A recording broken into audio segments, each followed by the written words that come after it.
Bobcat Sports Talk. I'm Jessica Carter with my two co-hosts, Jay Riley and Trey Howard. Jones Bobcats played last Thursday in Mississippi Gulf Coast. The score was 52-42, and Jones took the win, beating the number 1 team in the nation. The NJCAA ranks Jones number 9 and Mississippi Gulf Coast number 10. Congrats, Bobcats. Now we're going to move on to NCAA college football. LSU number 6 played Auburn last weekend. For LSU, this was a chance to flex the national spotlight and maybe get into conversation with Alabama again. And for Auburn, this was a chance to prove that last-minute win last week against Mississippi State wasn't just a last-minute thing. So what do you think about that?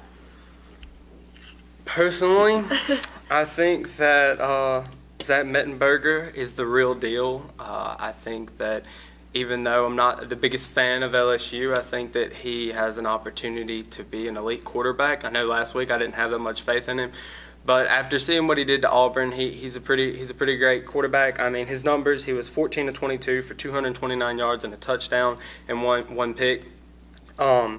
He's really impressive, but I still think that Auburn should have held their own a little bit more than they did. But their quarterback's young. He didn't have that much experience. If you look at his numbers, Nick Marshall, 17-33 for 224 yards and 2 picks. He, just wasn't what maybe Auburn fans were expecting. That's my take on the day. And Trey Mason rushed for 132 yards on 26 carries with 2 touchdowns. He looks like T.J. Yeldon did for Alabama last year, and that's Auburn's running back. He was great. LSU, we get caught up in this talk about Alabama and Texas A&M. They have the superstar quarterback, superstar teams. We forgot about LSU. It's like LSU is under the radar, but they're always in the top 10 every year, and I think they proved why they should be in the conversation with Alabama, if not better than Alabama this year, because they have looked better in all their games against their competition this year. Alabama has a lot of young players, and I think that they'll get their things together. But this is really not about Alabama right now. We're talking about Auburn and LSU. I think LSU's got an opportunity for a national title season this season. Yes, with no bias whatsoever, they definitely have an opportunity. Zach Mettenberger is not a kid anymore. He's growing up, and it's just the team is starting to develop. And Alabama has more young players than LSU does, and LSU's developed. I'll say how that's LSU's problem. They flex their muscles against Auburn, and I think they're going to continue to do it. And I think down the road, Alabama's going to have some problems when they see LSU. We'll see what Nick Saban does. Definitely are, and that leads on to college quarterbacks. This segment, we chose Mettenberger versus McCarron, and we chose McCarron because Jay's sitting at the table. But Mettenberger has 0 interceptions, 2 sacks, and 10 touchdowns, and that's absolutely amazing. And then Jay is going to talk about A.J. McCarron a little bit. A.J. McCarron has 6 touchdowns, 2 interceptions. He only threw 3 picks last season. I don't know what's happened this season. Maybe it's his offensive line. Maybe he's not cohesive with them yet. Maybe there's things that are missing in the Alabama offense that weren't there last season. I know that offensive line is struggling, but I still think that McCarron's going to be, in the Heisman pick whenever it all rolls around. To correct you, Zach Mettenberger does have 1 pick. He threw it last game. But my bad. I think McCarron's numbers are, they're not as great as they were last season, and also Mettenberger, has 10 touchdowns and only to 1 pick. That's some great numbers for a quarterback, especially a senior quarterback. He looks better than Aaron Murray, and Aaron Murray was supposed to be in the Heisman sleeper favorites. So right now, if I chose who I was looking at and who I really wanted for my quarterback, and for the past few weeks, I would have to take Mettenberger. But as the season prolongs itself, just like you said the other day about Matt Ryan, you think he's got an opportunity. I think that A.J. McCarron's got an opportunity. He's more clutch, in my opinion, than Mettenberger is. He's the one that won the national championship for them, and whenever we won the game against LSU last year. And I would say it's the defense and a little bit of Jared Jeffers. Don't talk about that, but there was a game-winning drive, and he was clutch when it counted. So, I don't think LSU passed the 50 that game. But AJ and Zach Mettenberger, I think they're like apples and apples. Like, do you want the red one or do you want the green one? I think they're similar but different. They have similar passing percentage. AJ has 64, and Zach has completed 65. Zach has more yards, but he's played an extra game, one more game than McCarron.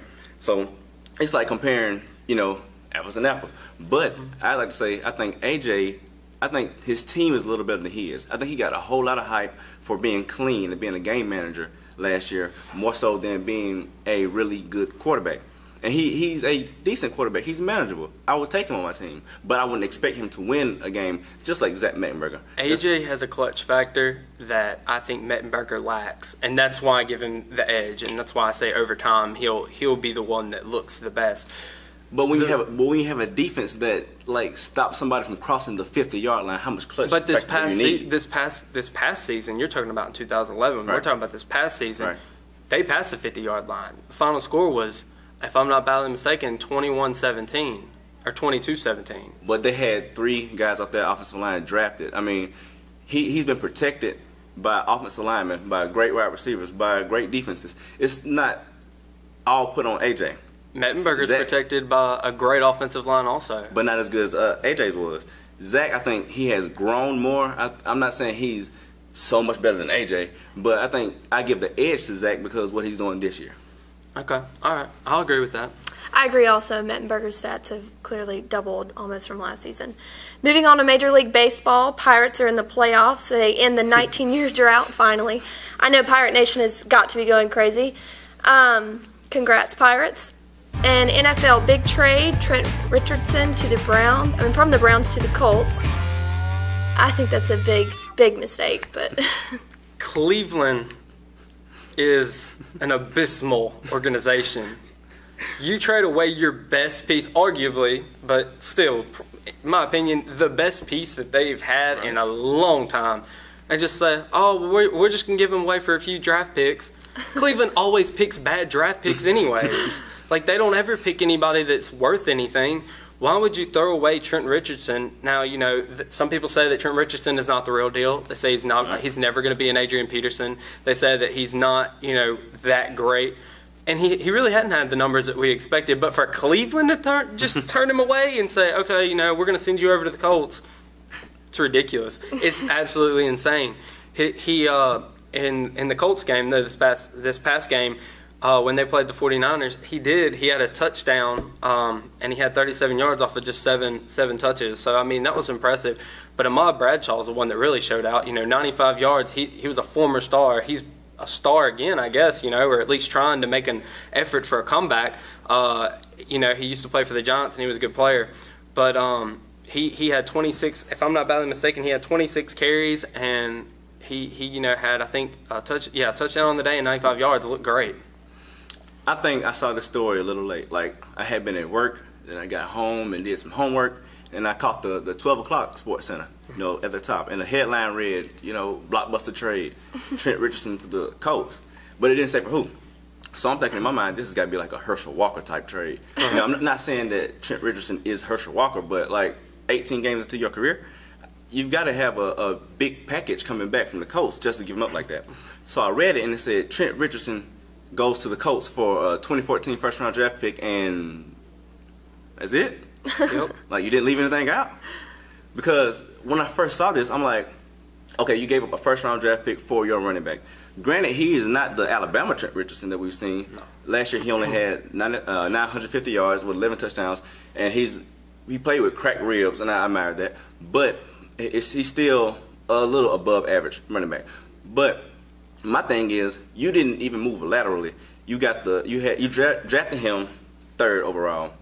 Do you expect the Colts to be in the top 10 when it comes to draft time in 2014? No, they're going to be at the bottom. They're going to be 20 or 25. So you're going to get a lesser pick for Trent Richardson. But the more that I thought about it, I was like, maybe the Browns have a point. And who are they going to get in the draft? Maybe they Trey, see something they like. I just don't see who they really like, to replace what he brought to the table.